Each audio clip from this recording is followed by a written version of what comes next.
I've chosen to use the slideshow that I'm teaching this workshop with in order to show you how to record a lesson on your MacBook Air using, in this case, I'm using the Shift Command 5 feature and set my recording to record the entire screen and not just a portion. So this way I can navigate through and show you all the different features in my lesson. I have an embedded video, I could go to that. I even have open in another tab a whiteboard. Miro.com is a new whiteboard tool that I found. It may not be new, but it's new to me.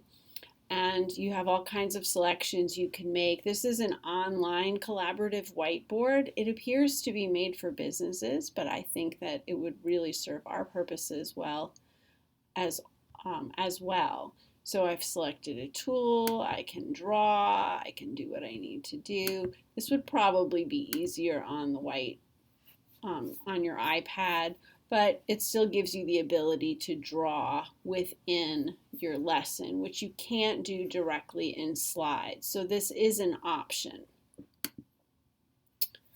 And then to do this, once you've set it to save to a certain place, which you do all from that Shift Command 5 option, under Options, it gives you turn on the microphone, where the recording saves to. If you don't have the Shift Command 5 option because you haven't updated your operating system, you would open QuickTime and these same features would be available. It just works a little bit differently.